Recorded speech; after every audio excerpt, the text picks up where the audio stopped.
Hi, this is Rajiv Kumar Jha and today we are uploading our weekly video. In this video, first we are talking about Nifty, then Bank Nifty, and after that we are talking about some particular stock. So please stay with us.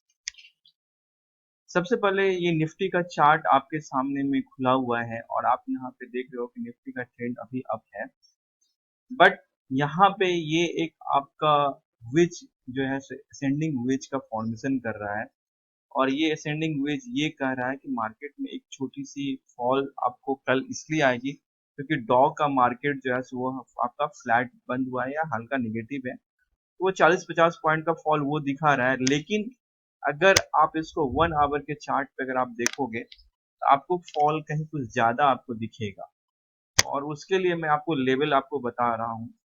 तो फिर उस level के अनुसार से अगर आप काम करेंगे तो फिर आपको जो है सो ये चीज आपको आसानी से दिख जाएगी।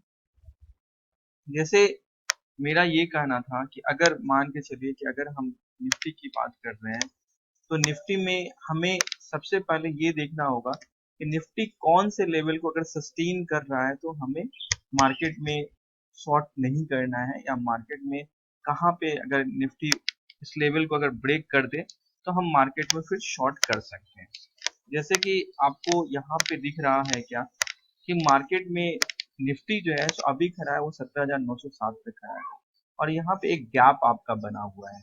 और अगर आप इस ट्रेंड लाइन को अगर आप ऊपर की ओर कर दें तो आपको ये दिखेगा कि मार्केट में अगर ये आपका 17,880 के जो लेवल है, अगर ये 17,880 के लेवल को ब्रेक करता है तो फिर ये नीचे की ओर फॉल होगा। हालांकि यहाँ पे एक गैप अप बचा हुआ है वो 17,838 के अराउंड, तो कल वो मार्केट एक बार फिल करेगा और उसके बाद में अगर वो इस लेवल को सस्टेन नहीं कर पाता है तभी हम फिर नीचे की बात करेंगे। तो मुझे ऐसा लगता है कि कल आपको जो है 50 से 100 पॉइंट की गिरावट आपको मिल जाएगी। तो आप निफ्टी का पुट खरीद सकते हैं एक छोटा सा आप स्टॉप लॉस लगा करके, और वो स्टॉप लॉस जो होगा आप प्रीवियस डे का निफ्टी का जो हाई है उस लेवल को आप हाई लेकर के आप लगा सकते हैं। दूसरी बात जो हम करेंगे वो हम बात करेंगे बैंक निफ्टी की। बैंक निफ्टी में मुझे पता नहीं क्यों बट मुझे कोई बहुत ज्यादा मूवमेंट अपसाइड का नहीं लग रहा है। वो इसलिए मैं आपको बोल रहा हूँ, उसके पीछे में सबसे बड़ा रीजन ये है कि मैं कुछ प्राइवेट बैंकों की चार्ट की आगे डिस्कस करूंगा। उन चार्टों में आपको जो मेजर जो हमारे बैंक हैं वो बैंक आपके अप ट्रेंड को सस्टेन करके एक हल्का सा करेक्शन के मोड में है। तो जिसकी वजह से मुझे ये नहीं लगता है कि अब जो है सो हमारा बैंक निफ्टी फिलहाल जो है सो मतलब कुछ नया करने को रेडी है, क्योंकि जब तक मार्केट में वो आपका 38,400 का जो लेवल है जब तक इस लेवल को अगर ब्रेक नहीं करता है तो तब तक हम बैंक निफ्टी में अभी तेजी की बात नहीं कर सकते हैं। मैं अभी इसे शॉर्ट करने के लिए नहीं बोलूंगा जब तक ये 37,400 को होल्ड कर रहा है, तो टिल अभी हम वेट करेंगे। और अगर आप यहाँ पे चर्चा करेंगे तो मैं आपको दिखा दूं कि एक सिमेट्रिकल ट्रायंगल का फॉर्मेशन कर रहा है। तो बैंक निफ्टी में आपको सिमेट्रिकल ट्रायंगल का फॉर्मेशन कर रहा है, तो ये जिस तरफ भी आपका ब्रेकआउट करेगा उस तरफ के लिए आप पोजीशन बना सकते हैं। तो ये आपको मैं बना करके दिखा देता हूँ। ये आपका एक सिमेट्रिकल ट्रायंगल का फॉर्मेशन आपका बन रहा है। तो जिस तरफ भी मार्केट में ये ब्रेकआउट करेगा तो लगभग 1000 पॉइंट का मूवमेंट आपको दिखेगा। अब जो है सो मैं कुछ स्टॉक्स की बात कर रहा हूँ जिसमें पहला स्टॉक है डी मार्ट। डी मार्ट का रेक्टेंगल चैनल बन रहा है और मुझे ऐसा लग रहा है कि डी मार्ट यहाँ से 4600 के लेवल को ब्रेक कर मतलब 4600 के लेवल तक ये जाएगा और मुझे लगता है कि जैसे ये इस लेवल को 4470 के लेवल को अगर ये जैसे क्रॉस करेगा तो आपको करीब 250 का पॉइंट का मूवमेंट आपको दिखेगा। तो डी मार्ट पे आप नजर रख सकते हैं और आप इसका स्टॉप लॉस जो लगाएंगे तो एक छोटा सा आप स्टॉप लॉस लगा सकते हैं। ये स्टॉप लॉस आपका जो होगा ये आपका 4350 का आप स्टॉप लॉस लगा करके इसको लॉन्ग कर सकते हैं। दूसरा जो मेरा स्टॉक है वो है H D F C bank. मैंने पहले भी कहा था कि मुझे बैंक निफ्टी में बहुत ज्यादा तेजी नहीं दिख रही, उसका सबसे बड़ा रीजन मैं इसीलिए आपको ये चीज कह रहा हूँ क्योंकि जब तक बैंक निफ्टी में प्राइवेट बैंकों की रैली नहीं होगी तब तक बैंक निफ्टी नया हाई नहीं मारेगा। और ये जो आपका H D F C bank है ये एचडीएफसी बैंक में अगर आप चर्चा करोगे तो आप ये पिछले दिन भी आपने देखा कि ये इससे पहले इसने हाई बनाया था 1634 का, फिर उसका नेक्स्ट हाई है 1620-24 के अराउंड का, और अभी ये 1660 पे क्लोजिंग है। तो मार्केट में अगर बैंक ने ये एचडीएफसी बैंक अगर 1632 के ऊपर अगर सस्टेन करेगा तभी हम मार्केट में एक तेजी देख सकते हैं। अदरवाइज जब आप यहाँ से एक ट्रेंड लाइन की देखेंगे, अगर आप यहाँ से यहाँ एक ट्रेंड लाइन अगर आप खींचेंगे तो मुझे ऐसा लगता है कि आपको ये जो दिखा रहा है ये आपको एक जैसे रेक्टेंगल चैनल का फॉर्मेशन दिखा रहा है, या आप इसको एक ढंग से फ्लैग भी बोल सकते हो, जैसे कि फ्लैग का यहाँ पे आपको बना हुआ है आपने देखा। तो मेरा यही कहना था कि अगर मान के चलो कि बैंक इन एचडीएफसी बैंक अगर इस ट्रेंड लाइन पे आता है तो आप इसको बाई कर सकते हो, और अपर ट्रेंड लाइन पे आए तो आप इसको शॉर्ट कर सकते हो, और जब इस ट्रेंड लाइन के नीचे जा रहा है तो आप शॉर्ट कर लो, और इस ट्रेंड लाइन के ऊपर जा रहा है तो आप फिर बाई कर सकते हो।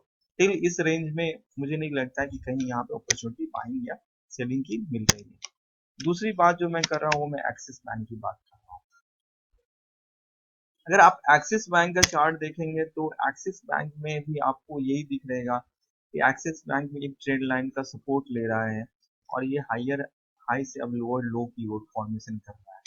तो मुझे लगता है कि आप एक्सिस बैंक पे, मैं इसलिए इस सारे बैंकों की चर्चा कर रहा हूँ क्योंकि मैंने पहले ही कहा था कि मुझे अभी फिलहाल कोई नई हाई का फॉर्मेशन नहीं दिख रहा है, और ये भी एक सिमेट्रिकल ट्रायंगल का फॉर्मेशन का पैटर्न का ये बना रहा है। तो आपको इस पे अभी नजर रखना होगा, जिस तरफ का ब्रेकआउट हो आप उस तरफ कर सकते हो।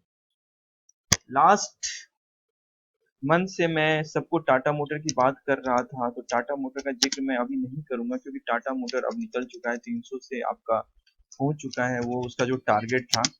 तो अब जो है सो हम बात करेंगे वो दूसरे स्टॉक्स की बात। मैंने लास्ट वीक जो है सो आपको बोला था कि आप डॉलर इंडस्ट्रीज में आप बाई कर सकते हैं, और डॉलर इंडस्ट्रीज अच्छा खासा आपको मूवमेंट भी आपको दिया। और अब मुझे ऐसा लग रहा है कि डॉलर इंडस्ट्री में एक्चुअली एक हायर है फॉर्मेशन बन रहा है। तो मुझे लग रहा है कि अगर डॉलर इंडस्ट्री यहाँ पे मिलता है, अगर आपको 390 के राउंड में अगर मिल जाए तो फिर आप यहाँ पे लॉन्ग कर सकते हैं। अभी आप यहाँ पे लॉन्ग नहीं करना, मुझे लग रहा है कि डॉलर इंडस्ट्री में आप करेक्शन आएगा, और ये भी आपका हायर हाई फॉर्मेशन का ये मतलब फॉर्मूला पे चल रहा है। तो मुझे ये लग रहा है कि क्यों नहीं अभी हम लोग को थोड़ा सा वेट कर लें, और अभी आने वाले टाइम में इसका डिमांड बढ़ेगा। तो मेरा यही बस कहना था कि ये जैसे आप देख रहे हो कि ये हायर हाई बनाता है और फिर ये करेक्शन करता है, एक ट्रेंड लाइन पे आता है, हायर हाई बनाता है फिर एक ट्रेंड लाइन पे आता है, तो ये ट्रेंड लाइन का सपोर्ट ले रहा है। तो मुझे लग रहा है कि एक बार फिर इसकी हायर हाई बन चुकी है, और इस दोनों के बीच का जो डिफरेंस है करीब 60 से 70 रुपए का डिफरेंस इसका होता है। तो मुझे लगता है कि डॉलर इंडस्ट्री फिर आपको 380 के राउंड में अगर आपको मिलता है तो फिर आप इसको बाई कर सकते हैं 460 के लिए। दूसरा एक स्टॉक है आपका वर्लपूल। मैंने इसका जिक्र किया था आपको आज से 15 दिन, जब ये 2200 पे चल रहा था, अभी फिलहाल ये 2400 पे खड़ा है। और सबसे खुशी की बात यह है कि ये आपका एफएनओ में नवंबर मंथ से आने वाला है। तो मैं इसको, और ये आप अगर देखोगे तो ये inverted head and shoulder pattern भी बना रहा है, हालांकि इसने एक बार ब्रेकआउट किया है, बट मुझे लग रहा है कि ये एक बार फिर से आपको 2250 के राउंड आएगा। अगर ये 2250 के राउंड आता है तो आप डेफिनेटली बाई करें, क्योंकि इसकी टारगेट जो होगी वो 2500 का टारगेट होगा। और खास करके ये आपको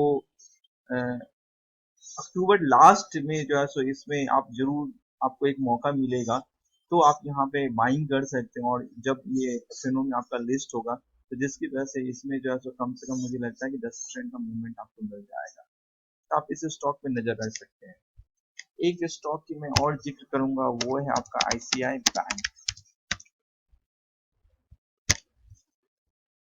और आईसीआईसीआई बैंक का ये चार्ट आप देख रहे हो तो मुझे ये लग रहा है कि ये ट्रेंड लाइन का जो सपोर्ट लाइन था इसके ये नीचे है। तो मुझे लग रहा है कि आप इसको शॉर्ट कर सकते हैं, प्रीवियस डे का हाई का आप स्टॉप लॉस लगा करके आप इसको शॉर्ट करें। और मेरा टारगेट जो है, ये पहला टारगेट इसका 670 के राउंड का है। दूसरा टारगेट की बात अभी मैं नहीं करूंगा, बट मुझे ये लग रहा है कि आप इसको शॉर्ट कर सकते हो। और एक स्टॉक की मैं और जिक्र करूंगा वो है आपका GICRE। और क्यों मैं जिक्र करूंगा मैं उसकी भी बात मैं बता रहा हूँ। दरअसल आप अगर ये देखोगे तो ये क्या है, ये डिसेंडिंग वेज का फॉर्मेशन कर रहा है। और आने वाला जो फेस्टिवल सीजन है जिसकी लेकर के इसकी डिमांड बढ़ेगी, तो आप इस पे नजर रख सकते हो। मेरा टारगेट जो है सो वो इसका टारगेट 200 रुपये का टारगेट है एक महीना में, आप इस पे नजर रख सकते हो। और मैंने लास्ट वीक सबसे जिक्र किया था थॉमस कुक का, और मैंने मेरे पास भी होल्डिंग है, और थॉमस कुक काफी अच्छा चला था लास्ट डे। बट मेरा जो इसका टारगेट जो बनता है, वो मेरा टारगेट जो इसमें एक गैप बना हुआ है, मैं आपको चार्ट पे दिखाता हूँ वीकली टाइम फ्रेम पे। और वो गैप अगर आप देखेंगे तो आपको समझ में आएगा कि ये अपने गैप को फिल करने की कोशिश कर रहा है। ये आपको वीकली टाइम फ्रेम पे नहीं दिखा रहा है, एंड मंथली टाइम फ्रेम पे आपको दिखा दे। मैंने इसको चेक किया था, ये 125 के अराउंड में इसका एक गैप बना हुआ है। ये अभी शायद इसका पहले का गैप बना हुआ है, तो इसकी वजह से ये शायद नहीं दिखा रहा है। बट आपको मेरा जो इसका टारगेट है, मेरा टारगेट इसका 100 लेटेस्ट टारगेट जो है होगा वो मेरा 105 का टारगेट है। तो मैं यही चीज कहूंगा कि आप इसको बाय करें और बाय करके होल्ड करें। इसलिए क्योंकि अभी के टाइम में जितनी अब कोरोना की जो मतलब डर था, वो डर धीरे धीरे खत्म हो रहा है। और उस डर खत्म होने की वजह से जितने भी होटल इंडस्ट्री हैं, आपके टूरिज्म सेक्टर हैं, और आपके जो भी सेक्टर जो कोरोना को लेकर के खास ज्यादा मतलब प्रभावित हुए थे, वो सेक्टर में अब रिवाइवल आ रहा है।